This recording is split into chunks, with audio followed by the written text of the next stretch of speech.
अस्सलामु अलैकुम वरहमतुल्लाहि वबरकातुहू। इन्नल हम्दुलिल्लाह नहमदुहु व नस्तईनुहु व नस्तगफिरुहु व नऊज़ु बिल्लाहि मिन शुरूरि अनफुसिना व मिन सय्यिआति अअमालिना मै यहदिहिल्लाहु फला मुदिल्ल लहु व मै युद्लिलहु फला हादिय लहु व अशहदु अन ला इलाहा इल्लल्लाह वहदहु ला शरीका लहु व अशहदु अन्न मुहम्मदन अब्दुहु व रसूलुहु अम्मा बाद। தமிழ்நாடு தௌஹீத் ஜமாத் திருவாரூர் வடக்கு மாவட்டம் திருவாரூர் நகர கிளைகள் சார்பாக நடைபெறும் இந்த மாபெரும் பெண்கள் இஜ்திமாவிற்கு வருகை தந்திருக்கும் சகோதரிகளுக்கும் சகோதரருக்கும் அந்த வல்ல இறைவனின் சாந்தியும் சமாதானமும் உண்டாவதாக. அன்பு சகோதரிகளே, இன்றைய உலகம் இணையதளத்தின் உச்சாணி கோட்டில் சென்று கொண்டிருக்கிறது. இன்னைக்கு இணையதளம் இல்லாமல், சமூக வலைதளங்கள் இல்லாமல் சமூகங்கள் இல்லை என்ற நிலைமைக்கு நாம் எல்லாம் அதில் ஒரு அங்கத்தினராக வாழ்ந்துகிட்டு இருக்கோம். உண்மைதானே? யார் யார்கிட்ட என்கிட்ட ஃபேஸ்புக் இல்லை, வாட்ஸ்அப் இல்லை, எக்ஸ் தளம் இல்லை, இன்ஸ்டாகிராம் இல்லைன்னுட்டு யாராவது சொல்ல முடியுமா? எல்லாரும் காலையில் எழுந்ததுலேருந்து அந்த செல்லை அப்போ தேடுவோம் பாருங்க.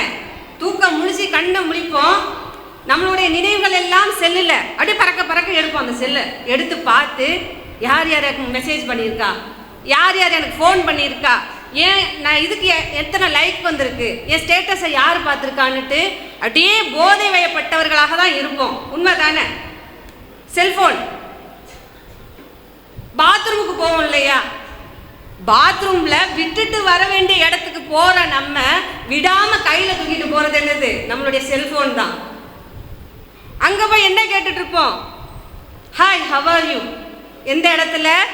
டாய்லெட்டில். அப்போ ஒரு நாளைக்கு நமக்கு அந்த இணையதளம் இல்லைன்னு வச்சுக்கிங்களேன், வீட்டில் சோறு இருக்கோ இல்லையோ மாதம் மாதம் ரீசார்ஜ் நம்ம கண்டிப்பாக செஞ்சாகும். 2 நாளைக்கு கையில் ஃபோன் இல்லைன்னா அப்படியே நமக்கு என்னமோ இந்த உலகமே இருண்டு போன மாதிரி. ஃபோனை ரீசார்ஜ் இல்லை, பேச முடியல, என்ன நடந்துச்சோ ஏது நடந்துச்சோ, ஏதோ உலக பொருளாதாரத்தையும் நம்ம கையில் வச்சு நம்ம கணக்கு பார்த்துட்டு இருக்க மாதிரி சமூக வலைதளம் நம்ம கைக்குள்ளே உட்காந்துருக்குங்க. உண்மை தானே? உண்மையா பொய்யா?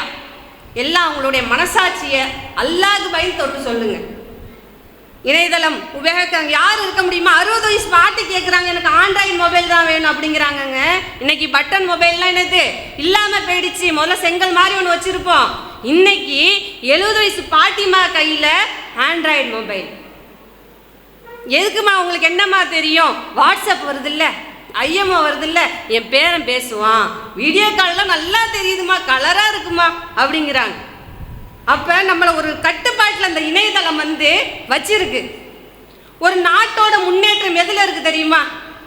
ஒரு வளர்ந்த நாடு, வளர்கின்ற நாடு, வளரும் நாடுன்னு சொல்கிறாங்க இல்லையா? நம்ம எந்த இடத்துல இருக்கிறோம்? இந்தியா. நான் படிக்கிற காலத்தில் வளரும் நாட்டில் இருந்துச்சு, படித்து முடிஞ்சு இப்போ 25 வருஷம் ஆகுது, இன்னும் வளரும் நாட்டில் தான் இருக்கு. நம்ம பிள்ளைங்கிட்ட கேட்டாலும் வளரும் நாட்டில் தான் நம்ம இந்தியா இருந்துகிட்டு இருக்கு. ஆனால் இணையதள உபயோகம் நம்ம நாட்டில் தான் அதிகமாக நம்ம என்ன செஞ்சுக்கிட்டு இருக்கோம்? பயன்படுத்திக்கிட்டு இருக்கோம் இணையதளத்தை.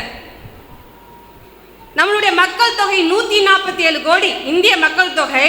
இதில் 100 கோடி பேர் ஆண்ட்ராய்டு மொபைல் வச்சுருக்காங்க. கிராமப்புறங்களில் அவங்களோட எண்ணிக்கை 5.6% இருக்குன்னா, ஃபோனே என்னன்னு தெரியாத நம்ம அந்த ஃபோனை உபயோகிப்பது எப்படி, அதில் மெசேஜ் பண்ணுறது எப்படி, அதில் ட்விட்டரில், எக்ஸ் தளத்தில், இன்ஸ்டாகிராமில் போஸ்ட் போடுறது எல்லாத்தையும் கற்றுக்குறோமே. அப்போ அதனுடைய ஆர்வம் நம்மக்கிட்ட எப்படி இருக்குது? இதனுடைய வளர்ச்சி நம்மை எதை நோக்கி அழைத்து செல்கிறது? சமூக வலைதளம் ரொம்ப வளர்ந்துட்டு போகுது இல்லையா? அப்போ நம்மளும் வளர்ந்து தானே போகணும். எல்லாத்துலேயும் வளர்ந்துட்டு இருக்கோம் இல்லையா? அப்போ சமூக வலைத்தளம் நமக்கு செய்கின்ற நன்மையின் மூலமாக நாம் எப்படி வளர்ந்துக்கிட்டு இருக்கோம்?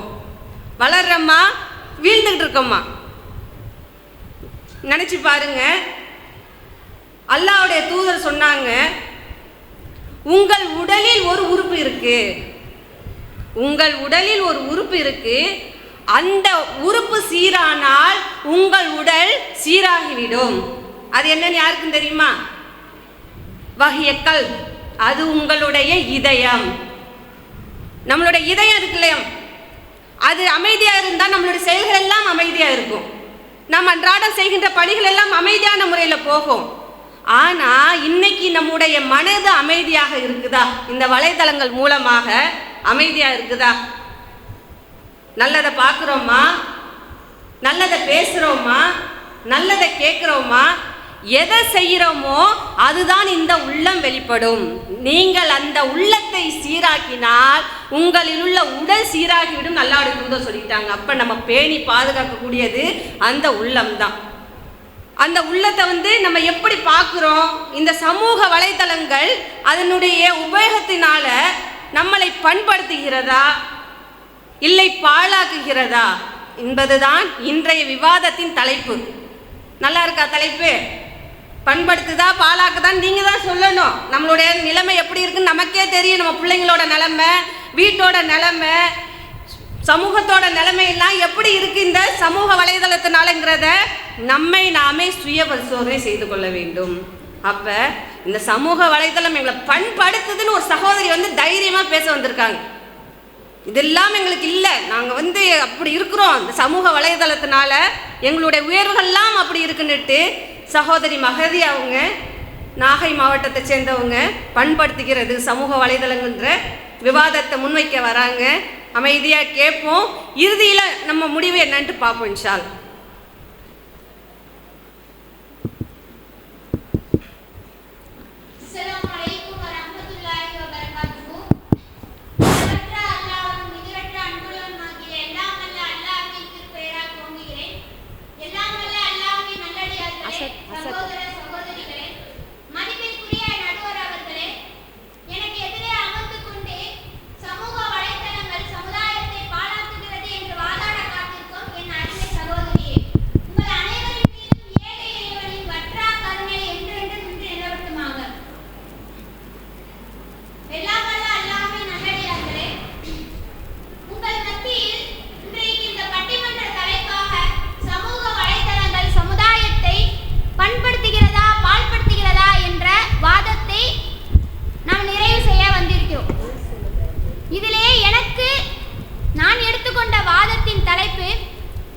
சமூக வலைத்தளங்கள் சமுதாயத்தை பண்படுத்துகிறது என்ற வாதத்தில் நான் ஆதாரங்களுடன் சில செய்திகளை முன்வைக்க வந்திருக்கிறேன். அல்ஹம்துலில்லாஹ்.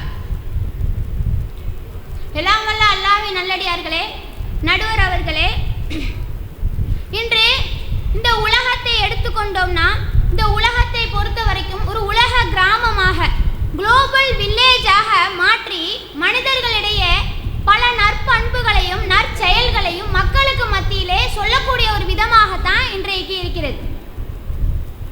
எனவே இந்த சமூக வலைத்தளங்கள் என்பது மக்களுக்கு பெரிதும் உதவக்கூடிய ஒரு தளமாகத்தான் அது இருக்கிறது என்பதை நிரூபிப்போம்.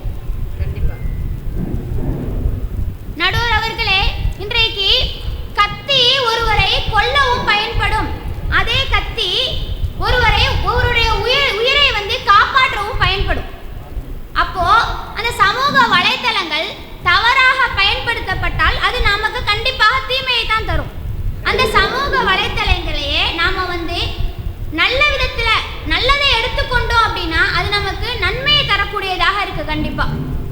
எனவே சமூக வலைத்தளங்கள் என்பது மக்களுக்கு நன்மையே நன்மை என்று கூறி என்னுடைய வாதத்தை துவக்குகிறேன். நடுவர் அவர்களே, உங்களிடத்துல போன் இருக்கா? உங்க அனைவரிடத்திலே போன் இருக்கா? இன்னைக்கு எல்லாரிடத்துமே இருக்கும், கேட்க வேண்டிய அவசியமே இல்லை. உங்களிடத்துல வாட்ஸ்அப் இருக்கா? உங்க எல்லாரிடத்துலயும் வாட்ஸ்அப் இருக்குதானே? இன்றைக்கு வாட்ஸ்அப் இல்லாதவங்க யாருமே கிடையாது. சமூக வலைத்தளங்களை எவ்வளவோ ஆப்ஸ் இருக்கு, ஆனா அது அனைத்தையுமே எல்லாரிடமே இருக்குமான்னு தெரியாது.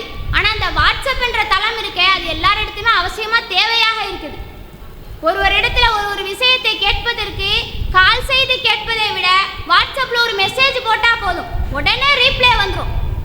இன்றைக்கு செல்போன் நம்ம வச்சிருக்கோமே, அந்த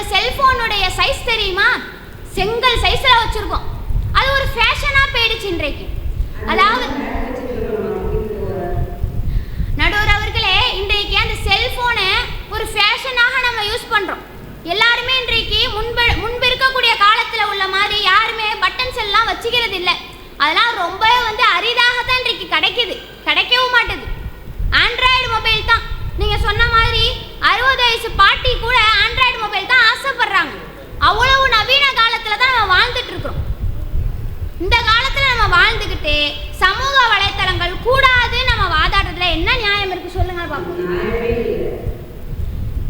இன்றைக்கு நம்ம எடுத்துக்கிட்டோம் அப்படின்னா இந்த சமூக வலைத்தளங்கள் நமக்கு பெரிதுமே மார்க்க விஷயங்களாக இருக்கட்டும், உலக கல்வியாக இருக்கட்டும், எல்லாத்துக்குமே நமக்கு பெரிதும் உதவக்கூடியதாகத்தான் இருக்குது. அதில் எந்த மாற்று கருத்து நம்ம சொல்லவே முடியாது. யாருமே இல்லை என்று சொல்லவே முடியாது. அவ்வளவு நமக்கு பயனுள்ளதாக இருக்குது. இன்றைக்கு நம்ம எடுத்துக்கொண்டோம்னா இன்றைக்கு பைக் இல்லாமல் வாழ முடியுமா? பஸ் இல்லாமல் வாழ முடியுமா? ட்ரெயின் இல்லாமல் வாழ முடியுமா? இதெல்லாம் நமக்கு வேணும். அதே போல சமூக வலைத்தளங்கள் இல்லாமலும் இன்றைக்கு யாராலையும் வாழ முடியாது. அதுதான் நிதர்சனமான உண்மையாக இருக்குது. உண்மைதானே? யாரையாலும் மறுக்க முடியுமா? இல்லை என்னால் வாழ்ந்துட முடியும்னு சொல்லிட முடியுமா? சொல்ல முடியாது. ஏன்னா நவீன காலத்தில் வளர்ச்சி அடைந்து கொண்டிருக்கிற காலத்தில் நம்ம என்ன செஞ்சுட்டு இருக்கோம்? வாழ்ந்துட்டு இருக்கிறோம்.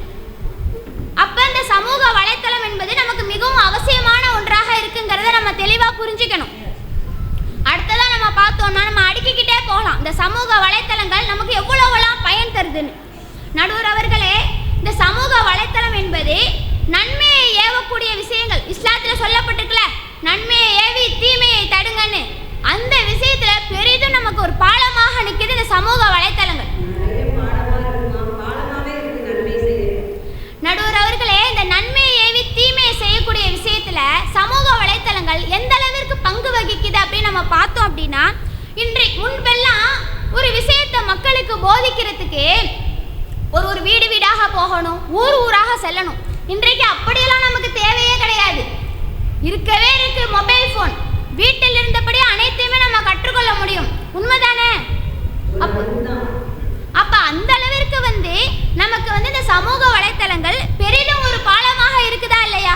சமூக வலைத்தளங்களை கொண்டு நொடி பொழுதுல நீங்க என்னெல்லாம் மக்களுக்கு சொல்லணும்னு ஆசைப்படுறீங்களோ அவ்வளவு விஷயத்தையும் நொடி பொழுதுல அந்த சமூக வலைத்தளங்கள் உங்களுக்கு சிரமமே இல்லாம செய்து கொடுக்குதா இல்லையா? அப்ப இந்த சமூக வலைத்தளம் என்பது இந்த மக்களுக்கு பண்படுத்துகிறதா பால்படுத்துகிறதாங்கிறத நீங்க தான் நடுவர்களை தீர்ப்பாக எங்களுக்கு சொல்லணும். இன்ஷா அல்லாஹ். அல்லாஹ் தன்னுடைய திருமறையில சொல்லும் போது கூட நல்லதை நோக்கி அழைத்து நன்மையை ஏவி தீமையை தடுக்கும் கூட்டம் உங்களில் இருக்கட்டும், அவர்களே வெற்றியாளர்கள். இந்த வசனத்திற்கு ஏற்ற மாதிரி இந்த சமூக வலைத்தளங்கள் செயல்பட்டு வருது. நன்மையை ஏவுவதற்கும் தீமையை தடுப்பதற்கும் இந்த சமூக வலைத்தளம் தான் மக்களுக்கு பெரிதும் உதவியாக இருக்கிறது. இன்னும் நாம சொல்வதாக இருந்தால் ஃபேஸ்புக்காக இருக்கட்டும், யூடியூப்பாக இருக்கட்டும், எந்த ஒரு சேனல்களாக இருக்கட்டுமே, இவை அனைத்துமே அதில் இருக்கக்கூடிய அறிஞர்கள் அந்த ஒழுக்கங்களையும் நற்பண்புகளையும் மக்களுக்கு போதிப்பதற்கு பெரிதும் உதாரணமாக பெரிதும் ஒரு உதவியாக இருப்பது இந்த சமூக வலைத்தளங்கள் தான். அதை நாம இல்லை என்று யாராலையுமே குறிப்பிட முடியாது. இன்றைக்கு நடுவர் அவர்களே, இன்றைக்கு எவ்வளவோ மார்க்க விஷயங்கள் இருக்குதானே, எவ்வளவோ மார்க்க விஷயங்கள். இன்றைக்கு நாம பேசக்கூடிய வீடியோக்களை கூட வெளியிடக்கூடியது எது? இந்த சமூக வலைத்தளம் தானே. அப்ப இந்த சமூக வலைத்தளம் பெரிதும் நமக்கு உதவக்கூடியதாக தானே இருக்குது என்பதை நம்ம சிந்திச்சு பார்க்கணும். அதே போல நன்மையை பரப்பும் ஒரு ஊடகமாக இந்த சமூக வலைத்தளம் இருக்கு. எந்த அளவுக்கு அப்படின்னா அலல் பிரி வத்தக்வா, நன்மையிலும் இறையச்சத்திலும் ஒருவருக்கொருவர் உதவி செய்துங்கள் கொள்ளுங்கள் சொல்லிட்டு அல்லாஹ் தன்னுடைய திருமறையில பேசுறான்.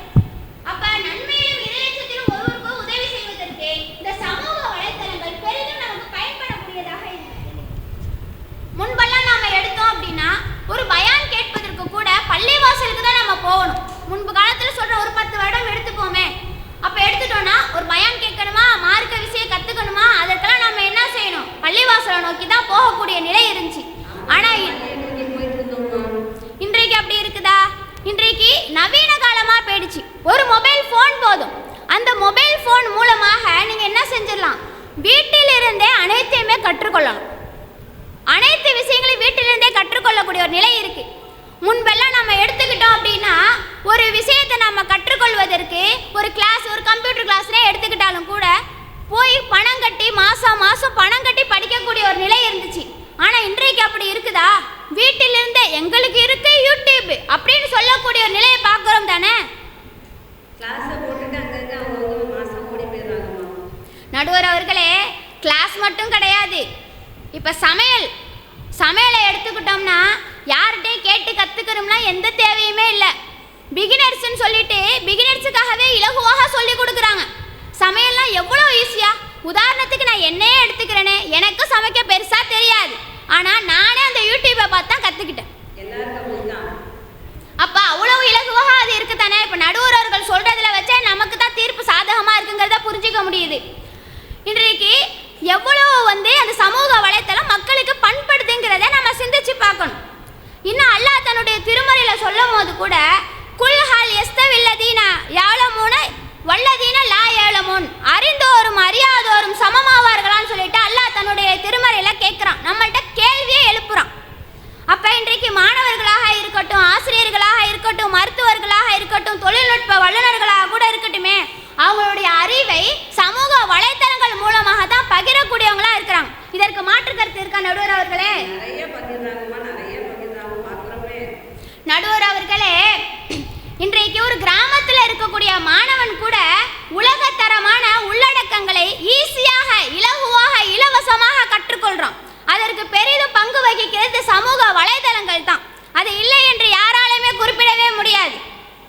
நடுவர் அவர்களே, இன்னும் இந்த சமூக வலைத்தளங்களை நம்ம எடுத்துக்கிட்டோம் அப்படின்னா உறவுகளை பலப்படுத்தக்கூடியதாக இருக்கு. எந்த அளவிற்கு அப்படின்னா இன்றைக்கு தன்னுடைய கணவன்மார்களாக இருக்கட்டும், தன்னுடைய மகன்களாக இருக்கட்டும், இன்றைக்கு ஃபாரின்ல போய் செட்டில் ஆயிடுறாங்க.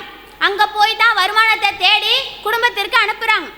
இணையதளத்தை வச்சு தான் இன்னைக்கு உறவே எனக்கு பெருசா பேசப்படுது. என் வீட்டுக்காரர் ஒரு நாளைக்கு எத்தனை தடவை எனக்கு ஃபோன் பண்ணாரு, எத்தனை தடவை இந்த வீடியோ காலில் வந்தாரு, என் மகன் எத்தனை தடவை பேசினாரு, எவ்வளவு பணம் அனுப்பினாருங்கிறது இன்னைக்கு இணையதளத்தின் மூலமா தான் அவங்களுடைய பாசத்தின் அளவுகளே நம்ம பார்த்துக்க முடியுது. அப்ப நடுவர் அவர்களே, இப்பயே தீர்ப்பு சொல்லக்கூடிய ஒரு நிலையாகத்தான் இருக்கு. சமூக வலைதளம் எப்படி பயன்படுதுங்கிறத அவங்க குடும்பத்தின் மூலியமாக அவங்க சொல்லிட்டாங்க. இப்போ அடுத்து நம்ம பார்த்தோம்னா இந்த உறவுகளை பேணக்கூடிய விஷயத்துல சமூக வலைதளம் அதிக பண்பாட்டை நமக்கு செய்து கொடுக்குது. எப்படி? ரொம்ப பேணுதுமா உறவை, ரொம்ப பேணுது தானே நடுவர் அவர்களே. அப்ப எவ்வளவு நமக்கு அவசியமானதாக இருக்கு. தொலை தூரத்தில் இருப்பாங்க உறவினர்கள், தொலை தூரத்தில் இருக்கக்கூடிய கணவன், வெளி மாநிலத்தில் இருக்கக்கூடிய மகனாக இருந்தாலும் சரி, நீங்க என்ன செய்ய முடியுது? ஈஸியா உங்களுக்கு தொடர்பு கொள்ள முடியுதுல. நான் எந்த ஒரு ஆப்பையும் சொல்லலை, வாட்ஸ்அப் மட்டுமே போதும். இது இல்லாதவங்க யாருமே கிடையாது. பக்கத்தில் உள்ள உறவினர்கள்லாம் யாருன்னே தெரியாம உட்காந்துருக்கோமா. வாட்ஸ்அப் மூலமாக நீங்க அனைவருமே கான்டாக்ட் பண்ண முடியுதுல, தொடர்பு கொள்ள முடியுதுல. அதுக்கு பெரிதும் பங்கு வகிக்கிறது எது? இந்த சமூக வலைதளங்கள் தானே. நடுவர் அவர்களே, நீங்க ஒரு தப்பு பண்ணிட்டீங்க. என்னம்மா? நீங்க அவங்களுக்கு அந்த தலைப்பினுடைய, அதாவது சமூக வலைத்தளங்கள் சமுதாயத்தை பால்படுத்துகிறது என்று சொல்லி அந்த சகோதரிக்கு நீங்க மெசேஜ் எதுல போட்டீங்க? வாட்ஸ்அப்ல தான். அந்த வாட்ஸ்அப் எப்படி அவங்க யூஸ் பண்ணலாம்? எல்லாரும் தான். அப்ப சமூக வலைத்தளத்தை சொல்லக்கூடாது, சமூக வலைத்தளம் பால்படுத்துகிறது என்று சொல்லக்கூடிய சகோதரி அந்த வாட்ஸ்அப் மூலமா தானே பகிர்ந்துக்கிறீங்க. நீங்க சொல்ல போனா எதுலத்தமா நீங்க அனுப்பியிருக்கணும்? போஸ்ட் ஆஃபீஸ்ல அனுப்பியிருக்கணும். போஸ்ட் ஆஃபீஸ் அதெல்லாம் எங்கம்மா இருக்கு? போஸ்ட் ஆஃபீஸ் மூலம் நீங்க அனுப்பியிருந்தா மட்டும்தான் அவங்களுக்கு என்ன செய்யணும்? அந்த செய்தி போகணும். ஏன்னா சமூக வலைத்தளம் பால்படுத்துகிறது, அது தீமையை தருகிறதுன்னு சொல்லக்கூடியவங்களுக்கு நீங்க வாட்ஸ்அப் மூலமா அனுப்புனது பெரிய தப்பு. அடுத்த தடவை வேணா நான் வேணா லெட்டர் போடுறேன். இன்ஷா அல்லாஹ் திருத்திக்கோங்க. நடுவர் அவர்களே, இன்னும் நம்ம எடுத்துக்கிட்டோம் அப்படின்னா இன்றைக்கு அநீதிக்கு எதிராக குரல் கொடுக்கக்கூடியதாக இந்த சமூக வலைதளம் இருக்கத்தானே செய்து. எவ்வளவோ ஆர்ப்பாட்டங்கள், எவ்வளவோ தவறுகள் நடக்குது. முன்பெல்லாம் ஒரு அநீதி நடந்துச்சு அப்படின்னா அந்த அநீதி கண்ணுக்கு தெரியாமலே போயிடும். இன்றைக்கு ஒரு சின்ன விஷயம் நடந்தா கூட அதை ஊருக்கே வெட்ட வெளிச்சம் போட்டு காட்டக்கூடிய நிலை இருக்குது. அது யாரால முடியுது? இந்த சமூக வலைதளங்களால தானே முடியுது. அப்ப இந்த சமூக வலைதளங்கள் எவ்வளவு நமக்கு பண்படுகிறது நடுவர் அவர்களே, சொல்லுங்க நீங்களே. அப்ப தீமைகளை சுட்டி காட்டக்கூடிய ஒரு இடமாகவும் இந்த சமூக வலைதளங்கள் இருக்கத்தானே செய்யுது. நடுவர் அவர்களே, பேனாவை கொண்டு குரானையும் எழுதலாம், அதே பேனாவை கொண்டு பொய்யையும் எழுதலாம். குரானை இப்ப யாரும் பார்க்கறது இல்லம்மா. நடுவர் அவர்களே, தவறு பேனாவின் மீது இருக்கிறதா? சொல்லுங்களேன் நீங்களே. பேனாவில் அப்ப பயன்படுத்துவர் மீது தானே. அப்ப சமூக வலைத்தளங்களும் ஒரு ஆயுதம். பேனா போல அதுவும் ஒரு ஆயுதமாக இருக்கு. அதை நாம பயன்படுத்தக்கூடிய விதத்துல தான் இருக்குது. இப்ப உங்களுடைய கையில பாலையும் கல்லையும் கொடுத்தா எதை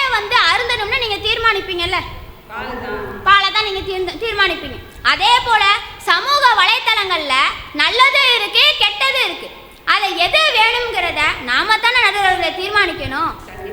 அப்ப சமூக வலைத்தளங்கள் நன்மையும் கொடுக்குது தீமையும் கொடுக்குது தான். ஆனா நன்மையின் பக்கம் நம்ம போனோம்னா அது நமக்கு அதிகமான நன்மைகளை பெற்றுத்தருதா இல்லையா நடுவர் அவர்களே? இன்றைக்கு இந்த சகோதரி இருக்கிறாங்களே, பாழாக்குகிறது என்று சொல்வதற்காக சகோதரி வந்து வாதாட அமர்ந்திருக்கிறாங்களே, அந்த சகோதரி இடத்துல நான் கேள்வி கேட்கிறேனே, அந்த சகோதரி இந்த குறிப்புகளை எல்லாம் எதுல இருந்து எடுத்திருப்பாங்கன்னு நினைக்கிறீங்க நீங்க? நீங்களே சொல்லுங்க நடுவர் அவர்களே. அவங்களே அதே இணையதளத்தின் மூலமாக தான் அதை எடுத்திருப்பாங்க. இல்லைன்னு சொல்லுங்க பாப்போம். அப்ப அந்த இணையதளம்ங்கிறது இந்த சமுதாயத்திற்கு எவ்வளவு பண்படுத்துகிறதுங்கிறத நம்ம சிந்திச்சு பார்க்கணுமா இல்லையா? பாழாக்குகிறது தீமையை தருகிறது நம்ம பேசலாம். ஆனா அது நமக்கே பேசக்கூடிய அவர்களுக்கே அது வந்து நன்மையை தான் தருகிறதுங்கிறத அவங்களே இன்னும் கொஞ்ச நேரத்துல சொல்லிடுவாங்க நடுவர் அவர்களே. அப்ப இந்த இணையதளம் இல்லாதப்பெல்லாம் பட்டிமன்றமே நடக்கல, யாரும் நோட்ஸே எடுக்கல. பட்டிமன்றம் நடக்கும் இல்லைன்னு சொல்ல. ஆனா இப்ப இருக்கிற நவீன காலம் எப்படி இருக்குது? இன்றைக்கு உட்கார்ந்து நோட்ஸ் எல்லாம் யாரும் எடுக்கிறது கிடையாது. எல்லாமே யூடியூப்ல தட்டினா ChatGPTன்னு ஒன்று வந்திருக்கு. அந்த ChatGPTல போய் நீங்க பட்டிமன்றத்துக்கான தலைப்பை மட்டும் போடுங்களேன், உங்களுக்கு பட்டிமன்றத்தை ரெடி பண்ணி கொடுத்துரும். ஏன்னா நான் அப்படித்தான் எடுத்தேன், அதனால நானே சொல்றேனே. சொன்னா அந்த ஏஏ வந்து பேசிடுமா பட்டிமன்றத்தை? அப்ப பட்டிமன்றத்தை வந்து ஏஏ பேசுறோம்னு நடுவர் அவர்களே சொல்றாங்க. அப்ப இந்த சமூக வலைத்தளம் மக்களுக்கு எவ்வளவு பண்படுகிறதுங்கிறத நடுவர் அவர்கள் வாயாலே நம்ம தெரிஞ்சுக்கிட்டோம். இன்றைக்கு இந்த சமூக வலைத்தளங்களை நம்ம எடுத்துக்கிட்டோம்னா எவ்வளவு நமக்கு பண்படுது அப்படின்னு பார்த்தோம்னா, அறிவை வளர்க்கக்கூடியதாக இருக்கு, ஒழுக்கத்தை வளர்க்கக்கூடியதாக இருக்கு, உதவும் மனப்பான்மையை வளர்க்கக்கூடியதாக இருக்கு, மார்க்க விழிப்புணர்வை வளர்க்கிறது, சமூக ஒற்றுமையை வளர்க்கிறது, இப்படி நம்ம அடுக்கிக்கிட்டே போகலாம். அவ்வளோ விஷயங்களை இந்த சமூக வலைத்தளங்கள் நமக்கு செய்யத்தானே செய்யுது. அப்ப இந்த சமூக வலைத்தளங்கள் உதவும் மனப்பான்மையை நமக்கு என்ன செய்யுதுன்னா மேம்படுத்தக்கூடியதாக இருக்கு. இன்றைக்கு ஒரே ஒரு விஷயத்தை மட்டும் நான் சொல்லிட்டு முடிச்சிடுறேன். இன்றைக்கு வெள்ளம் ஏற்படக்கூடிய நேரம், இந்த பேரிடர் காலங்கள் இருக்குல்ல, நிலநடுக்கம் ஏற்படக்கூடிய நேரம், இந்த நேரங்களில் எல்லாம் பெரிதும் நமக்கு உதவுவது எது? இந்த சமூக வலைத்தளங்கள் தானே நடுவர் அவர்களே. ஏன்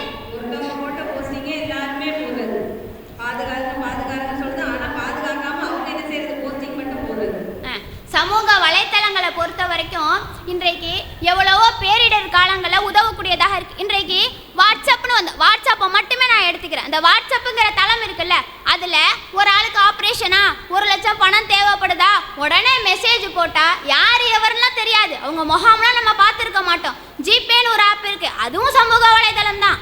அந்த ஜிபேங்கிற ஆப்பில் என்ன ஆகுது, உங்களுக்கு பணம் வந்துட்டே இருக்குது, 1 லட்சத்துக்கு மேலேயே உங்களுக்கு ரெடி ஆயிரும். அப்ப அந்த ஜிபேங்கிற ஆப் இன்றைக்கு எவ்வளவு உதவக்கூடியதாக இருக்கு. ஜிபே இல்லைன்னா எனக்கு உலகமே இல்லைங்கிற மாதிரி கீரை கடையில 100 ரூபாய்க்கு சில்லறை இல்லைங்கிறாங்க.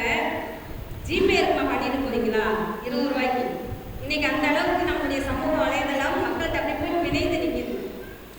இன்றைக்கு நடுவர் அவர்களே சமூக வலைத்தளங்கள் எவ்வளவு மக்களுக்கு உதவுதுங்கிறத அழகா சொல்லிட்டாங்க. நிறைய டைம் அதை சொல்லிட்டே இருக்கிறாங்க. எப்படியும் தீர்ப்பு நமக்கு சாதகமாக தான் வரும்னு நினைக்கிறேன். இன்றைக்கு இந்த சமூக வலைத்தளங்கள் அதிகமாக மக்களுக்கு பயன்படக்கூடியதாக இருக்கு. இன்னும் வேறு எந்த விஷயத்தையுமே நம்ம எடுத்துக்கொள்ள தேவையில்லை. மார்க்க விஷயத்தை நம்ம எடுத்துப்போமே. ரசூலா சொல்றாங்க, பல்லிகு அன்னி வளவாயா, என்னிடமிருந்து ஒரு செய்தி கிடைத்தாலும் அது பிறருக்கு எத்தி வைங்க ரசூலா சொன்னாங்கல்ல. அந்த ஹதீஸை முழுமையாக ஃபாலோ பண்றது இந்த சமூக வலைத்தளம் தான். அதன் மூலமாக தான் நம்ம வந்து நடைமுறைப்படுத்த முடியுது நடுவர் அவர்களே. சமூக வலைத்தளம் வாட்ஸ்அப் ஸ்டேட்டஸ் என்ன வைக்கிறோம், எவ்வளவோ குரான் ஹதீஸ் வைக்கிறோம், வாட்ஸ்அப் தாவா பண்றோம், எவ்வளவோ விஷயங்கள் மார்க்க விஷயங்களை பகிர்ந்து கொள்வதற்கு இந்த சமூக வலைத்தளங்கள் தானே நடுவர் அவர்களை பயன்படுகிறது. இன்றைக்கு இணையம் இல்லைன்னா வாழ்க்கையே இல்லை. எந்த அளவிற்குனா இன்றைக்கு ஒரு டிகிரி படித்த ஒரு இளைஞனா கூட இருந்தா கூட அவன் வீட்டில இருந்து எனக்கு வேலை கிடைக்கணும்னு சொன்னா வேலை கிடைச்சிருமா? அவன் இணையத்தை போய் பார்க்கணும், சமூக வலைத்தளத்திலையும் போய் ஒரு மெசேஜ் அவன் போடணும். போட்டா தான் அவனுக்கு என்ன செய்யப்படும், அந்த வேலை வீடு தேடி வருமா இல்லையா நடுவர்கள் சொல்லுங்க. இன்ஸ்டாகிராம் எல்லாருமே தெரியும், கார்லேருந்து கட்சி வரை எல்லாம் சேல்ஸ் ஆயிட்டு இருக்கு. அப்ப அதுல நிறைய பலன்கள் இருக்குதானே? கண்டிப்பா. அப்ப எவ்வளவோ நன்மையான விஷயங்கள் அந்த சமூக வலைத்தளத்துல இருக்கு. தீமை இருக்குதான் இல்லை என்று நம்ம சொல்லல, ஆனா நன்மையான காரியங்கள் எவ்வளவு இருக்கு. அந்த சகோதரி தீமையை மட்டுமே பார்க்கக்கூடியவங்களா இருக்கிறாங்க. அதுல எவ்வளவு நன்மைகள் இருக்குங்கிறத நம்ம சிந்திக்கணுமா இல்லையா நடுவர் அவர்களே? இருக்கு. எம்மொழி மறந்தாருக்கு வேலை உண்டா வேலை இல்லை இணையத்தை மறந்தவருக்கு. இதுலேருந்து உங்களுக்கு என்ன நடுவர் அவர்களே புரியுது? திருவள்ளுவரை மறந்துட்டாங்கன்னு தெரியுது. இன்றைக்கு நவீன காலமாக போயிடுச்சு. இன்றைக்கு நவீன காலத்தில் மக்கள் நகர்ந்து கொண்டே போயிட்டு இருக்காங்க. இந்த நவீன காலத்தில் உட்கார்ந்துக்கிட்டு எனக்கு சமூக வலைத்தளம் வேணாம், எனக்கு சமூக வலைத்தளம் தீமையை தான் தருது, அது பாழாக்குகிறது என்று சொல்வதற்கு எந்த ஒரு நமக்கு எந்த தேவையுமே இல்லை நடுவர் அவர்களே. இன்றைக்கு நாம்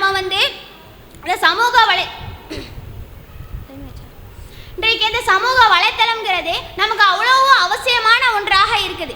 எனவே இந்த சமூக வலைத்தளங்களை நாம் சரியாக பயன்படுத்தணும் அப்படின்னா அது நமக்கு நன்மை தரும். அதை நம்ம தவறான வழிக்கு செலுத்தும் போது தான் நமக்கு தீமை தரக்கூடியதாக இருக்குது. எனவே இந்த வாதத்தில் நான் என்னால் முடிந்த அளவிற்கு ஆதாரங்களை எடுத்து வச்சிருக்கேன். நடுவர் அவர்களை சரியான தீர்ப்பு எனக்கு கொடுப்பாங்கன்னு சொல்லி என்னுடைய உரையை நிறைவு செய்கிறேன். அஸ்ஸலாமு அலைக்கும் வரஹ்மத்துல்லாஹி வபரகாத்துஹு.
அந்த ஏக இறைவனின் திருப்பெயரால் ஆரம்பம் செய்கிறேன்.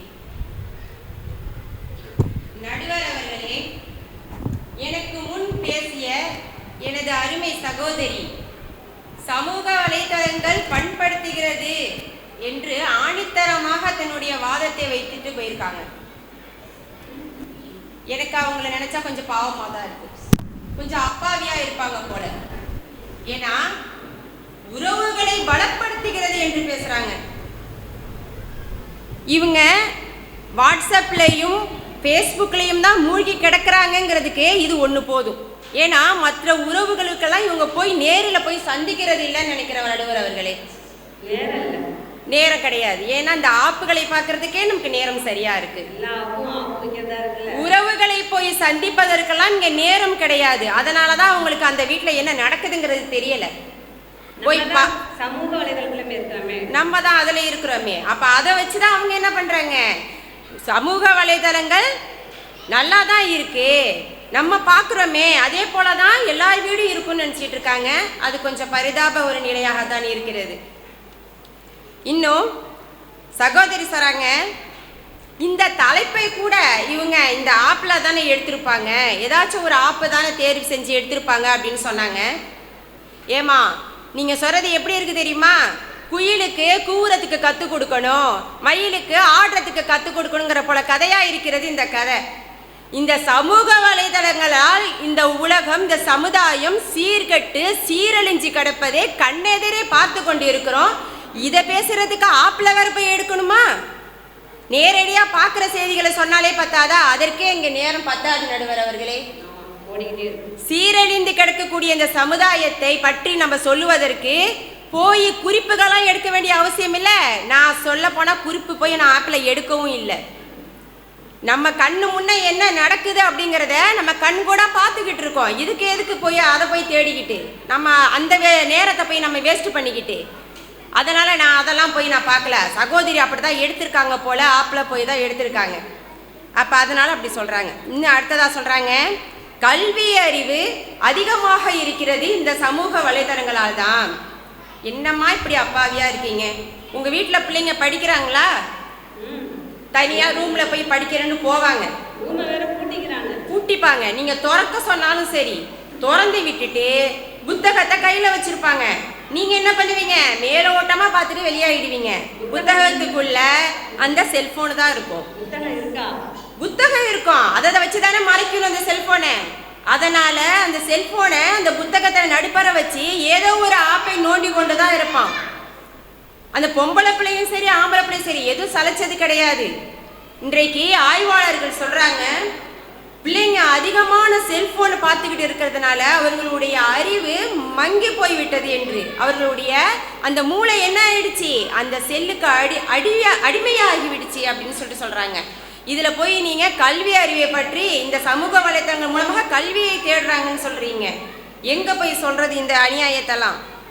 இன்னும் முன்பெல்லாம் நம்ம ஒரு செய்திகள் கொண்டு போய் சொல்லணும் அப்படின்னு சொன்னால் ஊராக போய் சொல்லுவோம், நேரில் போய் சொல்லுவோம் அப்படின்னு சொல்லி சகோதரி சொன்னாங்க. உண்மைதான் சகோதரி. முன்பெல்லாம் ஒரு செய்தியை ஒருத்தவங்களுக்கு கொண்டு போய் சேர்க்கணும் அப்படின்னு சொன்னால் ஊராக போவோம், நேரில் போய் சொல்லுவோம். அது உண்மையான செய்தியாக இருக்கும், உண்மைத்தன்மையான செய்தியாக இருக்கும், உண்மைத்தன்மையை ஆராய்ந்த செய்தியாக இருக்கும். இன்னைக்கு வாட்ஸ்அப்பில் போடுறீங்களா ஒரு செய்தி, நீங்கள் ஒரு எழுத்து மிஸ்டேக்காக போட்டுட்டு அதை நீங்கள் அழிக்கிறதுக்குள்ளே அது கோடி பேரை பார்த்துருவான். அப்படி அவ்வளவு சீக்கிரத்தில் அந்த பொய்யான செய்திகள் பரப்பப்படுகிறது. அது உண்மையா பொய்யா, இதை போட்டவங்க யாரு, இது சரியானதா தவறானதா, இதையெல்லாம் ஆராய்வதற்கு நேரமும் கிடையாது. வாட்ஸ்அப்பில் வந்துச்சா இதை 10 பேருக்கு பகிருங்கள் உனக்கு நன்மை நடக்கும் அப்படின்னு சொல்ல வேகத்துக்கு 100 பேருக்கு அது போயிடும், 1000 பேருக்கு போயிடும். அப்படித்தான் நடுவர்களே எல்லா விஷயமும் இன்னைக்கு போய்கிட்டு இருக்கு. ஏன்னா மக்கள் எல்லாம் அதுல மூழ்கி கிடக்குறாங்க, அதுதான் உண்மைன்னு நினைக்கிறாங்க. அப்ப இந்த செய்திகள் எல்லாம் உண்மையா பொய்யான ஆராய கூட உங்களுக்கு நேரம் கிடையாது. உடனடியாக தட்டி விட்டுற வேண்டியது. அதை நீங்க உடனே டெலிட் நீங்க பண்ணா கூட அது 1000 பேர்ல போய் சேர்ந்துருக்கும். அந்த செய்திகள் மூலமாக எவ்வளவு கஷ்டங்களை அனுபவிப்பாங்க கெட்ட செய்திகள் மூலமாக. அப்ப ஊரா போய் நேரில் சொன்னாலும் கூட அது உண்மைத்தன்மையான செய்தியாக இருந்தது, உண்மை செய்தியாக இருந்தது. இன்னைக்கு வாட்ஸ்அப் மூலம் பரவக்கூடிய செய்திகள் எல்லாம் உண்மை என்று நம்மளால சொல்ல முடியுமா? நம்ம போய் நேரில் பார்க்குறோமா? யாரோ எவனோ டைப்பிங் பண்ணி அனுப்பி விடுவாங்க, அதை என்ன செய்வோம், அது யார் எவருன்னு கூட நமக்கு தெரியாது, உடனே ஃபார்வேர்ட் பண்ணி விட்டுறது. இப்படிதான் இன்னைக்கு இந்த உலகம் போய்கிட்டு இருக்கு. இன்னும் இந்த சமுதாயம் அனாச்சாரங்கள்ல மூழ்கி கிடக்கிறது. எவ்வளவு அனாச்சாரங்கள் இந்த சமுதாயத்தில் நடக்குது தெரியுமா? நம்மளுடைய மார்க்கத்தில் ஒரு திருமணத்தை எடுத்துக்கொள்ளுங்களேன். திருமணத்தை பற்றி அல்லாஹ்வுடைய தூதர் நமக்கு என்ன கற்றுக் கொடுத்தாங்க? எவ்வளவு எளிமையாக செய்ய வேண்டும், எவ்வளவு ஆடம்பரம் இல்லாமல் செய்யணும், திருமணம் என்றால் என்னங்கிறத எத்தனை சாட்சிகள் போதும் அப்படிங்கிறதெல்லாம் நமக்கு கற்றுக் கொடுத்துட்டு போன போது கூட இன்னைக்கு எப்படி நம்மளுடைய திருமண வீடுகள் எப்படி இருக்குது? ஜெகஜோதியா. இந்த வீட்டில் திருமணம்னா 10 வீட்டுக்கு பந்தல் போட்டு வச்சிருக்காங்க. இன்னும் மணமகளுக்கு 1 வாரத்துக்கு முன்னாடியிலேருந்தே மேக்கப்பு, பிரைடல் மேக்கப்பு என்ற பெயரில் இன்னைக்கு இந்த சமூக வலைதளங்களில் பரவக்கூடி இன்னைக்கு காசு இருக்கிறவன் இல்லாதவன் வட்டிக்கு கடன் வாங்கியாவது பிரைடல் மேக்கப் போடணும்னு சொல்கிற நிலைமையை கொண்டு வந்து விட்டுருக்கா இல்லையா? இன்னைக்கு பார்க்க முடியாது. எப்போ தெரியுமா ஒரிஜினல் முகம் வரும்? காலையிலேருந்து பொண்ணு பிரைடல் மேக்கப்பில் மின்னிக்கிட்டு இருக்கும். ஊர் ஆம்பளைங்க பொம்பளைங்க எல்லாம் ரசிச்சுட்டு பார்த்துட்டு போயிடுவாங்க. கேமராமேனு வீடியோ எடுக்கிறவன் எல்லாம் ரசிப்பான். நைட்டு 11 மணிக்கு தான் கட்டினவன் முகத்தையே பார்ப்பான். மாப்பிள்ளை பாவம், அவன் பார்க்குற நேரத்தில் அந்த பொண்ணோட முகம் பரிதாபமான நிலையில தான் இருக்கும். மேக்கப் எல்லாம் கலைஞ்சு போயிடும். இந்த பொண்ணா இவ்வளவு ஜொலிப்பா ஜொலிச்சியம்மா காலையலாண்டு மாப்பிள்ளை ஏமாந்து போய் நிற்பாரு. அப்ப இந்த ஒரு பொய்யான பிம்பத்தை உருவாக்குவதெல்லாம் இந்த இணையதளம் தானே. அப்ப இதுக்கெல்லாம் நம்ம என்ன சொல்றது? இது எப்படி நமக்கு பண்படுத்தக்கூடியதா இருக்கும்? இந்த இணைய வாழ்க்கை முடிச்சு போயிடுது. தெரியாதனமா வந்து மேடையில ஏறி நின்னுட்டோமே, இதை எப்படிடா வச்சு நான் வாழ்க்கை நடத்துறதுன்னு அங்கேயே அவனுடைய வாழ்க்கையை அப்படியே கவலைக்கிடமா ஆயிடுது நடுவர் அவர்களே. அப்ப இணையதளத்தின் மூலமாகத்தானே இதெல்லாம் பரப்பப்பட்டிருக்கு. நீ ஒரு பாட்டுக்கு ஆடுறியா, நான் 2 பாட்டுக்கு ஆடுறேன். இன்னைக்கு என்ன பாட்டு ட்ரெண்டில் இருக்கோ அந்த பாட்டு தான். அது எப்படிப்பட்டதா இருந்தாலும் சரி, அது தமிழாக இருந்தாலும் சரி, தெலுங்கா இருந்தாலும் சரி, மலையாளமா இருந்தாலும் சரி, ட்ரெண்டில் இருக்கா போடு குத்தாட்டத்தை. இப்படிதானே இன்னைக்கு மணமகளுடைய நிலைமைகள்லாம் இருக்குது. அப்ப இதுல எங்கேருந்து வந்து நம்ம பண்படுத்துகிறது என்று பார்க்க முடியும்? இன்னும் அடுத்ததா சகோதரி சொல்றாங்க, மொபைல் ஃபோனில் வந்து அதாவது மொபைல் ஃபோனை பற்றி மொபைல் ஃபோனை தயாரித்தவரே சொல்கிறாரு பாருங்க, மொபைல் ஃபோனை வந்து குறைவாக பயன்படுத்துங்க, உங்களுடைய வாழ்க்கையில் உங்களுடைய நேரத்தை அதிகமாக செலவழிங்க அப்படின்னு சொல்லிட்டு மார்ட்டின் கூப்பர் அவர் சொல்கிறாரு. அவர் என்ன தெரியுமா செய்கிறாராம், அதையும் சொல்லிட்டு சொல்கிறாரு, நான் ஒரு நாளைக்கு 5% அளவு தான் மொபைலை உபயோகப்படுத்துகிறேங்கிறார். நம்ம 5% தான் பார்க்காம இருக்கோம்.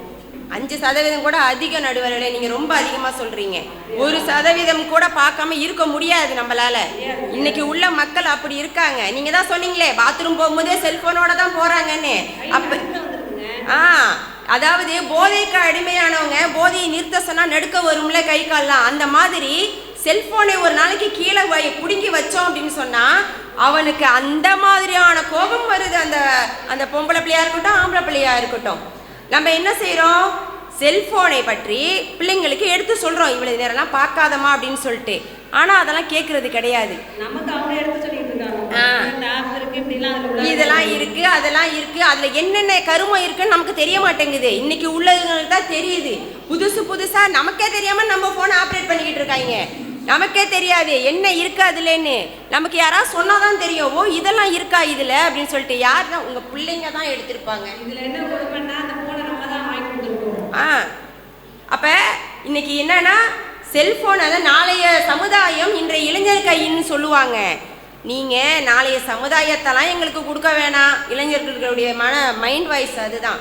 நீங்கள் நாளைய சமுதாயம் கொடுக்கலன்னா கூட நான் கவலைப்பட மாட்டேன், அத்தா அம்மா இல்லைன்னா கூட கவலைப்பட மாட்டேன், குடும்பத்தில் யார் இல்லைனாலும் கவலைப்பட மாட்டேன். என்னோட செல்ஃபோனில் 5 நிமிஷம் சார்ஜ் இல்லைன்னா என் எதிரில் எவன் வந்தாலும் வெட்டுவேங்கிற அளவுக்கு உச்ச கோபத்தில் இருப்பாங்க. ஒரு நிமிஷம் அந்த செல்லில் சார்ஜ் இல்லைன்னா போதும், அவன் சார்ஜ் போட்டிருந்தா அதை பிடுங்கிட்டு நம்ம செல்லில் சார்ஜ் இல்லைன்னு போட்டோன்னு வச்சிங்க, முடிஞ்சு போச்சு. அப்படி ஒரு கோபம்.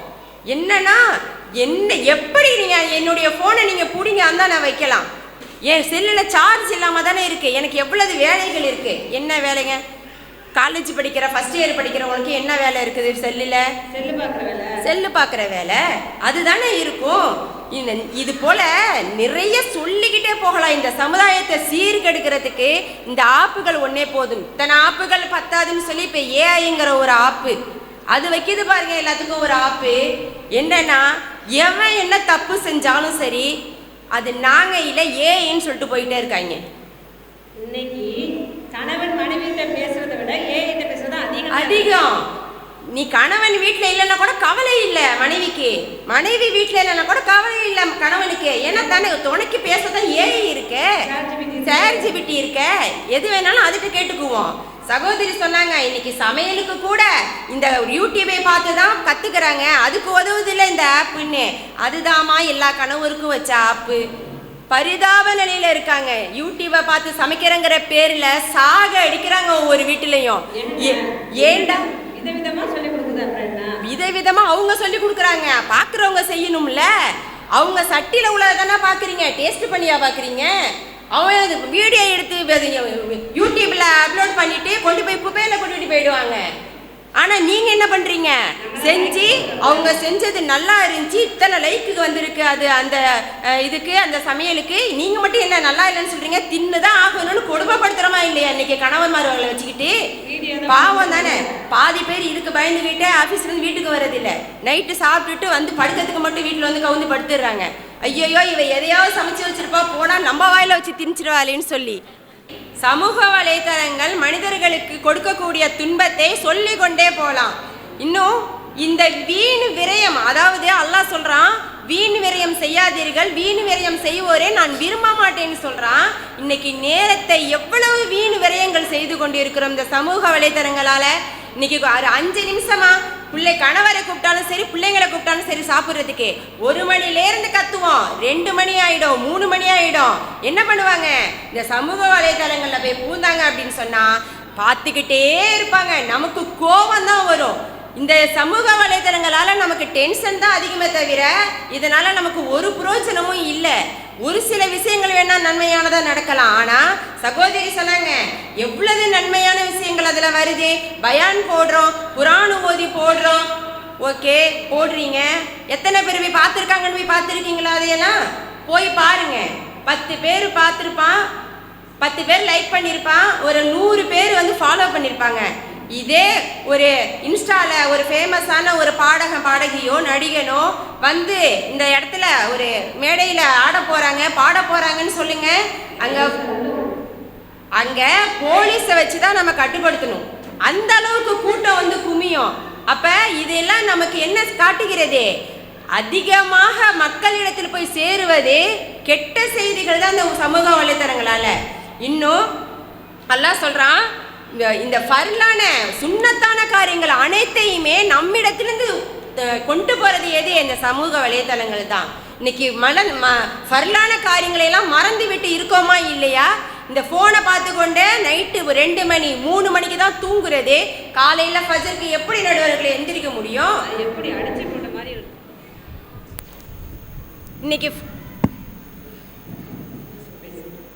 இன்னைக்கு ஃபஜர் தொழுகை என்பது நிறைய வீடுகளில் இல்லவே இல்லை. ஏன்னா 3 மணிக்கு தூங்கினவங்க எப்படி ஃபஜருக்கு எந்திரிக்க முடியும்?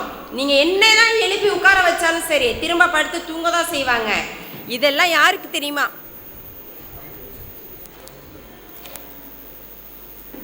இதெல்லாம் யாருக்கு தெரியுமா சாதகமாக இருக்குது? சைத்தானுக்கு. சைத்தான் ரொம்ப குசியாகுவான், ஃபஜர் தொழுகைக்கு எந்திரிக்கலை அப்படின்னு சொல்லி ரொம்ப இன்பம் அடைவான். அல்லாஹ்வை மறக்கடிக்கப்படுறது தானே அவனுடைய வேலையாகவே இருக்குது. அல்லாஹ்விடத்தில் அவன் அதுதானே சவால் விட்டுட்டு வந்தான். அப்போ அல்லாஹுவை மறக்கடிக்கக்கூடிய வேலையை தான் இந்த சமூக வலைத்தளங்கள் நமக்கு செய்து கொண்டிருக்கிறது. அல்லாஹ் தன் திருமறையில் சொல்லி காட்டுறான், ஃபதுக்குர்னி அதுக்குருக்கு வஸ்குரு வலா தகுஃபுரூன், என்னை நினையுங்கள் நான் உங்களை நினைக்கிறேன், எனக்கு நன்றி செலுத்துங்கள், எனக்கு நன்றி மறப்பவராக இருந்து விடாதீங்கன்னு அல்லாஹ் சொல்லி காட்டுறான். ஆனால் அல்லாஹுவை நினைவு கூறுவதற்கு நமக்கு ஏது நேரம்? இரவுல தூங்கும் போது செய்ய வேண்டிய சுன்னத்தான அழகான காரியங்களே ரசூல்லா நமக்கு கற்றுக் கொடுத்துருக்காங்க. எத்தனை தஸ்பீகள் இருக்கிறது, எத்தனை விதமான துவாக்கள் இருக்கிறது, இதையெல்லாம் கற்றுக் கொடுத்தும் கூட இன்னைக்கு எத்தனை பேர் அதையெல்லாம் இரவில் செய்துட்டு தூங்குறோம்? ஃபோன் அப்படியே பார்த்துக்கிட்டே தூங்கிடுவோம். ஃபோன் பாட்டில் ஃபோன் ஓடிக்கிட்டே கிடக்கும். அம்மாவோ அப்பாவோ பார்த்து பிள்ளைங்கிட்ட இருந்து பிடிங்க அதை அடக்கி வச்சுட்டு போவாங்க. அப்போ இங்கே இந்த இடத்துல அல்லாஹ்வை எப்படி நினைவு கூறுறாங்கன்னு நம்ம சொல்ல முடியும். அப்போ இந்த சமூக வலைதளங்கள் எப்படி பண்படுத்துகிறது என்று நம்மளால் வாதாட முடியும்? நடுவர் அவர்களுக்கும் தெரியும். நிச்சயமாக அவங்க நல்ல தீர்ப்பை கொடுப்பாங்க நம்ம நம்புவோம். ஏன்னா அவங்களுக்குமே அந்த கஷ்டம்லாம் இருக்கும் தானே. இந்த சமூகத்தில் இந்த சமூக வலைதளங்கள் பாழாக்குறது அப்படிங்கிறது அவங்களுக்கும் தெரியும். அவங்களும் நிறைய கஷ்டங்களை அனுபவிச்சிருப்பாங்க. அதனால் அவங்க நல்ல தீர்ப்பையே நமக்கு கொடுப்பாங்கன்னு நம்ம எதிர்பார்ப்போம். இன்னும் சிறியவர்கள் முதல் பெரியவர்கள் வரை இந்த ஃபோனை நம்ம பயன்படுத்துகிறோம். யாருமே இல்லைன்னு சொல்ல முடியாது. ஆனால் பெரியவர்கள் ஒரு சில வீடுகளில் பக்குவம் அடைகிறார்கள், அந்த மார்க்கத்தை பற்றி தெரிந்து கொள்கிறார்கள், பக்குவம் அடைகிறார்கள். அதனால் என்ன செய்கிறாங்க, இந்த மாதிரி விஷயங்கள் இந்த சமூக வலைதளங்களில் போய் எதுவும் பார்க்க மாட்டாங்க. நிறைய வீடுகளில் எதுவும் செய்ய மாட்டாங்க. ஆனால் சிறியவர்கள் கையில் இருக்கக்கூடிய செல்ஃபோன் எப்படி தெரியுமா? குழந்தை கையில் கொடுத்த கத்தி போன்றது. சகோதரி சொன்னாங்க, கத்தியை வச்சு நம்ம பழத்தையும் இருக்கலாம், விரலையும் நசுக்கலாம் அப்படிங்கிற மாதிரிலாம் சொல்லிக்கிட்டு இருந்தாங்க. ஆனால் அந்த கத்தி சிறு பிள்ளை கையில் கொடுத்த கத்தி மாதிரி தான் இந்த சமூக வலைதளம். பயந்து பயந்து பயந்து இருக்க வேண்டியதா இருக்கு. இன்னைக்கு கல்வி என்பது இந்த போனே சார்ந்து ஆகிவிட்டது. எதுக்கு எடுத்தாலும் ஒரு காலேஜ்லயோ ஸ்கூல்லையோ நம்ம கிட்ட லட்சக்கணக்கில் பிடிங்கிடுவாங்க. ஃபீஸும்பாங்க, டீச்சர் ஃபீஸும்பாங்க, ஸ்கூல் ஃபீஸும்பாங்க, புக்கு ஃபீஸும்பாங்க, அது இதுன்னு எல்லாத்தையும் பிடிங்கிட்டு கடைசியில் பாடம் எதில் வருதுன்னா வாட்ஸ்அப்பில் வருது, ஆன்லைனில் வருது. ஆன்லைன் கிளாஸ் தான் நடத்துவோம். அப்போ எதுக்கு நீங்கள் ஸ்கூல் வச்சு நடத்துறீங்க? அப்போ எதுக்கு பணம் வாங்குறீங்கன்னு கேட்டால், இல்லை ஸ்கூலில் பிள்ளைங்களுக்கு கவனிக்கிறது இல்லை, ஆன்லைனில் கொடுத்தா தான் கவனிக்கிறாங்க. எங்கம்மா கவனிக்கிறாங்க? நீங்கள் அப்படி கவனிக்கிறாங்க. ஆமாம், ஆசிரியர்கள் தான் கத்திக்கிட்டு இருப்பாங்க. நிறைய வீடுகளில் பாருங்கள், ஃபோனு ஒரு பக்கம் கத்திக்கிட்டு இருக்கோம், அதில் ஆசிரியர் கத்திக்கிட்டு இருப்பாங்க. இவன் பாட்டில் ஒரு சிப்ஸை வச்சு தின்னுக்கிட்டு வால்யூமை கம்மி பண்ணி டிவி பார்த்துட்டு உட்காந்துருக்குறான். அப்போ இதில் எங்கே ஆன்லைன் கிளாஸ் ஒழுங்காக கவனித்து படிப்பாங்க? அப்போ இந்த சமூக வலைதளங்கள் இன்றைக்கு உள்ள இளைஞர்களுக்கும் சரி பெரியவர்களுக்கும் சரி தவறு செய்வதற்கு ஒரு பிளாட்ஃபார்மாக அமைந்து விடுகிறது. அப்போ இது போன்ற இந்த இன்னும் சொன்னாங்க சகோதரி, ஜிபே இருக்கிறதுனால தானே நீங்கள் போகிற இடமெல்லாம் ஜிபே பண்ணிடுறீங்க, காசு எடுத்துகிட்டு போகிறதில்ல அப்படின்னு சொல்லி. ஆமாம், ஜிபே இருக்கிறதுனால ஒரு சில பேருக்கு வேணும்னா வசதியாக இருக்கலாம் நடுவர் அவர்களே. பாவம், இந்த ஜிபேயால் எத்தனை பேர்களை ஏமாறுறாங்கன்னு தெரியுமா? ஆன்லைனில் பே பண்ணாதான் நீங்கள் போட்ட ஆர்டர் வரும்னு சொல்லி பே பண்ணிவிடுவாங்க. கடைசியில் நம்ம போட்டது ஒன்று, நம்ம 2000 ரூபாய்க்கு ட்ரெஸ்ஸு போட்டால் 100 ரூபா ட்ரெஸ்ஸு கூட கையில் வந்து சேர மாட்டேங்குது. அது என்னடான்னு பிரித்து பார்த்தா அவ்வளோதான், முடிஞ்சு போச்சு, காசு போனது தான். செங்கல்லும் வருது தான். அது நிறையா ஒரு லோடு வந்தால் கூட வீடு கட்டவாவது உபயோகப்படும். ஒரு கல் வந்து என்ன பண்ண முடியும்? அப்போ இப்படிலாம் ஏமாறக்கூடிய ஒரு வயதானவங்க ஒரு கடையை வச்சு நடத்துகிறாங்க அப்படின்னு சொன்னால், அந்த கடையில் போய் திருட்டுத்தனம் பண்ணுறவங்களுக்கு வயதானவங்க நல்லவங்க கெட்டவங்க அதெல்லாம் தெரியாது தானே. அப்போ அந்த கடையில் போய் நிறைய ஜாமானம் வாங்கிட்டு என்ன செய்யுங்க, பாட்டியம்மா நான் ஜிபே பண்ணிட்டேன்னு போயிடுறாங்க. அந்த பாட்டிக்கு தெரியாது ஜிபே பண்ணாங்களா பண்ணலையா அப்படின்னு சொல்லி. அவங்க பேரனோ பேத்தியோ வந்தவொடனே இந்த மாதிரி இவ்வளவுக்கு பண்ணாங்கம்மா வந்திருக்காமன்னா வரல அப்படின்னு சொல்லும் போது தான் தெரியும். அப்போ இந்த மாதிரி ஏமாற்று வேலைகளுக்கெல்லாம் அதிகமாக இந்த சமூக வலைதளங்கள் பயன்படுகிறது தானே நடுவர் அவர்களே. இது எப்படி நமக்கு வந்து பண்படுத்துகிறது என்று சொல்ல முடியும்? இன்னைக்கு நிறைவாக ஒன்று சொல்ல முடிக்கிறேன். இன்னைக்கு எல்கேஜி யூகேஜி படிக்கிற பசங்களுடைய உரையாடலை கேட்டிருக்கீங்களா? நீங்கள் கேளுங்க, இன்னும் கேளுங்க, இன்னும் அதிகமாக வந்துக்கிட்டே இருக்கும். நான் ஒரு நாள் ரோட்டில் நடந்து போயிட்டு இருக்கும்போது ரொம்ப சின்ன பசங்க, எனக்கு தெரிஞ்சவங்க ஒரு ஃபர்ஸ்ட் ஸ்டாண்டர்ட் கூட படிக்க மாட்டாங்க, என்ன தெரியுமா பேசுறான், டே மச்சான் இன்னைக்கு சரியான போர்டுடா கிளாஸு. எந்த பிள்ளை? எல்கேஜி படிக்கிற பிள்ளை பேசுது. எப்படி? டே மச்சான் சரியான போர்டுடா. ஆமாடா மச்சி, இந்த டீச்சர் ஏன் தான் இந்த மிஸ்ஸு கழுத்தா இருக்குதுன்னு தெரியல. இது உண்மையான உரையாடலே. எனக்கு கூப்பிட்டு கோவம் வந்து எனக்கு அடிக்கணும் போல தோணுச்சு. யார் வீட்டு பிள்ளையாவது அடிச்சு நம்ம ஏன் வாங்கி கட்டிக்க அப்படின்னு சொல்லி அவங்க வீட்டில் அந்த அளவுக்கு அந்த பிள்ளைங்களுடைய அந்த செல்போன் பயன்பாட்டில் இருக்குது. இன்னைக்கு யானை வரும் பின்னே மணி ஓசை வரும் முன்னேங்கிற மாதிரி ஒரு வயசு பிள்ளைக்கு சாப்பாடு கொடுக்கணும்னா அந்த பிள்ளைய உட்கார வச்சு செல்போனை முன்ன வச்சாதான் அது வாயை பொழக்குது வாண்டு. அப்படியே என்ன சாப்பிட்றேன்னு தெரியாது. அம்மா என்னத்தை வாயில வைக்கிறாங்க, நம்ம என்னத்தை முழுங்குறோம், அதுக்கெல்லாம் வேலையே கிடையாது. செல்போனை முன்னாடி வைக்கிறியா, நான் வாயை பொழக்கிறேன். செல்போனை வாங்கிட்டாலும் வாயை பொழக்கும். எதுக்கு? அழுவுறதுக்கு. அப்பவும் வாயை பொழக்குது. செல்போனை கொடுத்தாலும் வாயை பொழக்குது. அப்ப இது போன்ற இந்த அவலங்கள்லாம் சிறு வயதிலிருந்தே வழிகேட்டிலேயே கொண்டு வருவது இந்த சமூக வலைதளங்கள் தானே நடுவர் அவர்களே. எனவே இந்த சமூக வலைதளங்கள் மனிதர்களை இன்றைய உள்ள சமுதாய மக்களை வழிகெடுக்கிறது. அது மிகவும் மோசமானது. அதனால் மக்கள் வழிகேட்டில் தான் இருக்கிறார்கள் என்று கூறி எனது வாதத்தை நிறைவு செய்கிறேன்.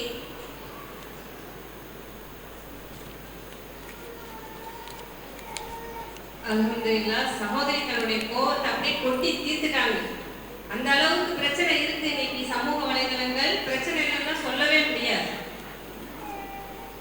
பிள்ளைகள் பத்தி சொன்னாங்க, சின்ன பிள்ளைங்க அப்படி பேசுறாங்க, அதுக்கு மேலேயும் பேசுறாங்க. இன்னைக்கு 23 வயது 25 வயது நம்ம 1980 இருக்க நமக்கு தெரிந்த விஷயங்கள் இன்னைக்கு 5வது 6வது படிக்கிற பிள்ளைக்கு தெரியும். அதற்கு விளக்கம் சொல்லிட்டு இருக்கிறாங்க. பிரசவம் தெரியுது, இன்னைக்கு பிரசவம் எப்படி பார்க்கப்படுது, எப்படி அவங்க பிரெக்னன்சி ஆகுறாங்கிறது தெரியுது, சின்ன பிள்ளைங்களுக்கு தெரியுது. அப்ப இந்த வலைதளங்கள் எல்லாத்தையும் வெளிக்காட்டிடுது.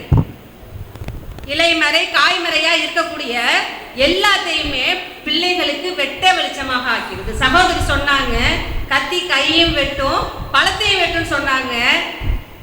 பெற்றவர்களுக்கு தெரியும் கத்திய புள்ள கையில கொடுப்போமா வேணாமான்னு பெற்றவங்களுக்கு தெரியும். புள்ள வெட்டிக்கும், புள்ள ஏதாவது செஞ்சிக்கும்.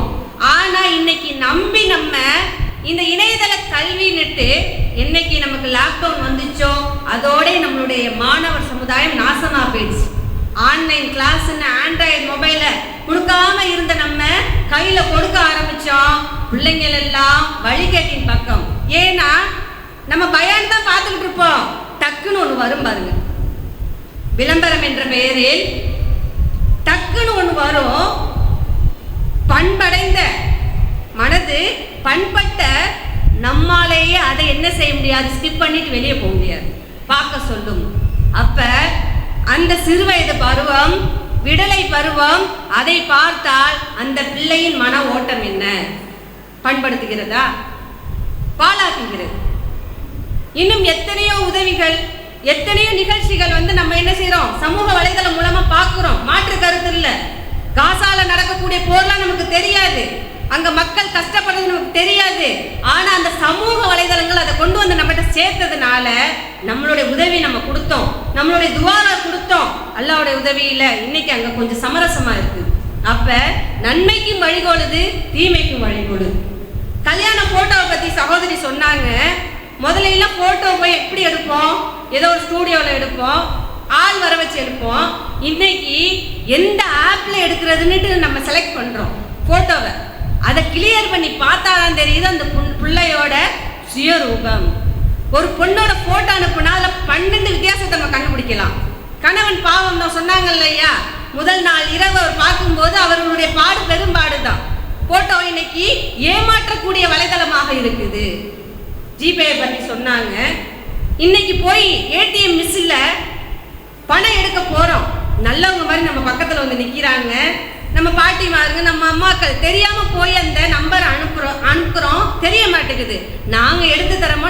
இன்னைக்கு உள்ள திருடர்கள் எல்லாம் கன்னத்துல மையோ முறுக்கு மீசையோ ஒட்டுதாடியோ வச்சுட்டு வரதில்லை. நல்ல டீசெண்டா டிப்டாப்பா சூப்பரா அழகா இருக்கிறாங்க திருடர்கள். இதை அமுக்குறாங்க, நமக்கு சொல்லி கொடுத்துட்டு நமக்கு பணத்தை எடுத்து தராம அவங்க எடுத்துட்டு போறாங்க. சமூக வலைதள மோசடி.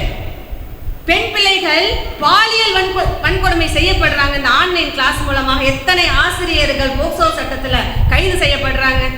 நம்ம குடும்பத்தார்களே நம் பிள்ளைகளை பாலியல் வன்கொடுமை செய்யறாங்களா இல்லையா? அப்ப இந்த சமூக வலைதளம் நம்மளை பண்படுத்துகிறதா? எதுவுமே தெரியாம இருந்தோமே, நம்ம எதுவுமே நமக்கு தெரியாம நம்ம இருந்தோம். இன்னைக்கு எல்லாமே தெரியுது. ஆனா பண்பட்டு இருக்கிறோமா? ஆனா இன்று இந்த சமூக வலைதளம் இல்லாமல் நம்முடைய வாழ்க்கை ஒரு அணு கூட அசையாதுங்கிற நிலைமைக்கு போயிடுச்சு. ஏஐ பத்தி சகோதரி சொன்னாங்க. கணவன் மனைவி பேசுவதை விட இன்னைக்கு ChatGPT அதிக ஆக்கிரமிப்பு செய்து நம்ம வீட்டுல. மனைவி கேட்குறாங்க, என்னங்க என்கிட்ட பேச மாட்டீங்க, எப்ப பார்த்தாலும் ChatGPT கிட்டே பேசிக்கிட்டு இருக்கீங்கன்னு கேட்குறாங்க. அதற்கு கணவர் பதில் சொல்கிறார், உன்கிட்ட பேசினா உன்கிட்ட சந்தேகத்தை கேட்டா நீ வள்ளுன்னு உழுவ. ஆனா ChatGPT பாரு எவ்வளவு அமைதியா சொல்லுது பாரு.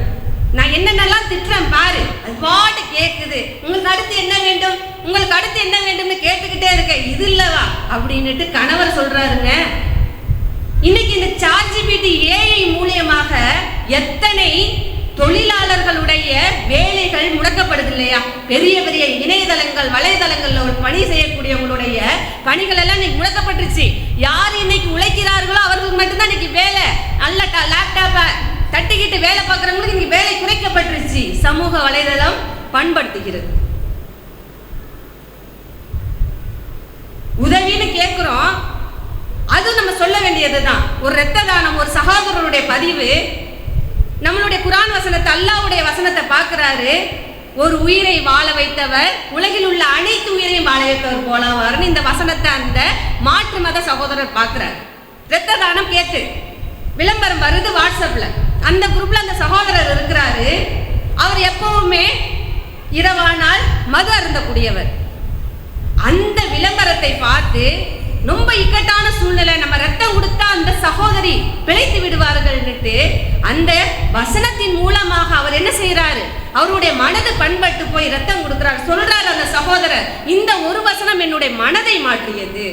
நான் தினையும் குடிக்கிறேன், தினையில நான் என்ன செய்யறேன், போதை வைப்பட்டவனா தான் இருக்கிறேன். இன்னைக்கு ஒரு நாள் குடிக்கலைன்னா என்னுடைய அந்த சகோதரி காப்பாற்றப்படுவாள்னு போய் ரத்தத்தை கொடுக்குறாரு. அந்த சகோதரி காப்பாற்றப்படுறாங்கன்னா இணையதளம் பண்படுத்துகிறது, அந்த சகோதரியுடைய மனசை பண்படுத்துதா இல்லையா? அப்ப பல வழிகள் இருக்கு, பண்படுறதுக்கு பல வழிகள் இருக்கு. நாம் எந்த வழியை தேர்ந்தெடுக்கிறோம்? இறைவன் தன் திருமறையில கூறுறான், வலா துல்குபி ஐதீக்கும் இல் தகுலுக்கா, உங்கள் கைகளால் நீங்கள் நாசத்தை தேடிக்கொள்ளாதீர்கள். இந்த கையில இருக்கு இல்லையா, செல்போன் இருக்கு இல்லையா, வலைதளம் இருக்கு இல்லையா, இது நாம் கைகளால் ஏற்படுத்தி கொண்ட நாசம். அதுல தொழில்நுட்பத்தில் ஏதாவது தவறு இருக்குதா? தொழில்நுட்பத்தில் ஏதாவது பிரச்சனை இருக்குதா?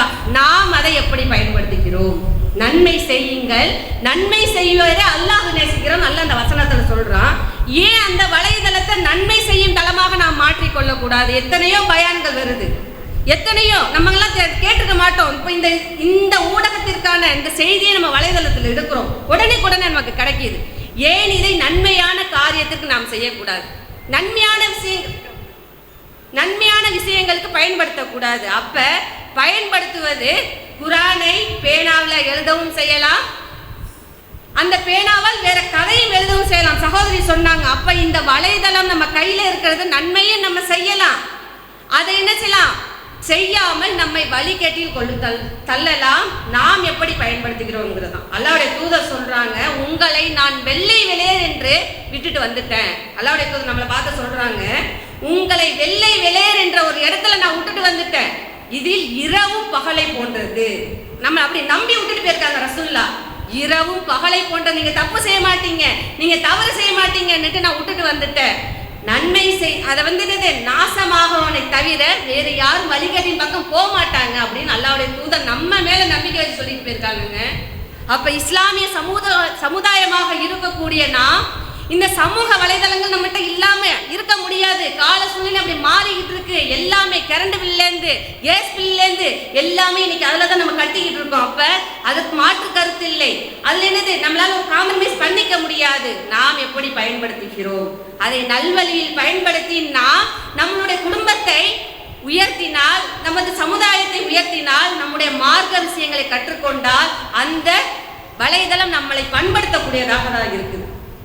அப்ப அதிக அளவு பாழ்படுத்துதல் அதுல இருந்தாலும் பண்படுத்தக்கூடிய செய்திகளை நம் சமுதாய மக்கள் எடுத்துக்கொண்டால் இந்த சமுதாயம் மக்கள் சீரடைவார்கள் என்றால் இந்த சமூக வலைதளம் நம்மை பண்படுத்தக்கூடியதாக இருக்குது. நாம் எப்படி எடுத்துக்கொள்கிறோம் என்பது பொறுத்து. அப்ப சகோதர சகோதரிகளே, வலைதளம் என்பது நம்ம கையில இருக்கு, நம்ம பிள்ளைங்கிட்ட இருக்குது, அதனுடைய விளைவுகள் நமக்கு தெரியும். பிள்ளைங்கிட்ட சொல்லுங்க, முதல்ல நம்ம செய்யணும், அதன் பயன்பாட்டை குறைக்கணும். நம்ம முதல்ல நேரத்தோட தூங்கணும். பிள்ளைங்களை தூங்குன்னு சொல்லிட்டு நம்ம 12 மணி வரைக்கும் வாட்ஸ்அப்பையும் ஃபேஸ்புக்கையும் பார்த்துட்டு இருந்தா, ஒருத்தவங்க தற்கொலை பண்றேன்னு ஃபேஸ்புக்ல போடுறாரு, அதற்கு 150 லைக் வருது. தற்கொலை செய்ய போற லைவ், அதுக்கு 150 லைக், 200 ஷேர். எப்படிப்பட்ட சூழ்நிலையில வாழ்ந்துட்டு இருக்கோம் பாருங்க. வீட்டுல மையத்து கிடக்குது, மையத்தை செல்ஃபி எடுத்து அனுப்புறோம், மையத்தை என்ன செய்யறோம், ஆன்லைன்ல காட்டுறோம். இன்னைக்கு மையத்து என்பது மறந்து போயிட்டு நல்லாவுடைய தூதர் சொல்றாங்க, உலக இன்பங்களை அடித்து நொறுக்கக்கூடிய மரணத்தை நிறைவு கூறுங்கள் சொல்றாங்க. ஆனா அந்த வலைதளத்தை வைத்துக் கொண்டே நம்ம என்ன செய்யறோம், செல்ஃபி எடுத்துக்கிட்டு இருக்கோம், போட்டோ எடுத்துக்கிட்டு இருக்கோம். முதல்ல எல்லாம் ஒரு பெருநாளைக்கு ஒரு போட்டோ எடுப்போம், ஏதாவது குடும்பம் ஒரு கூட்டமா இருந்தா ஒரு நிகழ்ச்சி நான் போட்டோ எடுப்பேன். இன்னைக்கு தொட்டதுக்கெல்லாம் என்னது, செல்ஃபி தான், தொட்டதுக்கெல்லாம் ரீல்ஸ் தான். ரீல்ஸால இன்னைக்கு ஆட்சியே மாறி போச்சு, எல்லாம் தெரிஞ்சது தானே. ரீல்ஸால சமூக வலைதளத்தினால இன்னைக்கு ஆட்சியே மாறி வேற பக்கம் போயிடுச்சு. அப்ப சமுதாயம் பண்பட வேண்டும் என்றால், சமுதாயம் பாழாகாமல் இந்த வலைதளத்தின் பக்கம் இல்லாமல் இருக்க வேண்டும் என்றால் நாம் இதை எப்படி பயன்படுத்துகிறோம், இதை நன்மையின் பக்கம் பயன்படுத்துகிறோம், நம்மை எப்படி பண்படுத்துகிறோம் என்று கூறியவளாக, சமூக வலைதளம் அதிகமாக தீமைகளை செய்தாலும் அது மனித சமுதாயத்துக்கு பண்படுத்தக்கூடிய ஒரு சாதனமாகத்தான் இருக்கிறது என்று கூறி என்னுடைய வாதத்தை நிறைவு செய்கிறேன். வாஹிர் தவானா அல்ஹம்துலில்லாஹி ரப்பில் ஆலமீன். அஸ்ஸலாமு அலைக்கும் வரஹ்மத்துல்லாஹி வபரகாத்துஹு.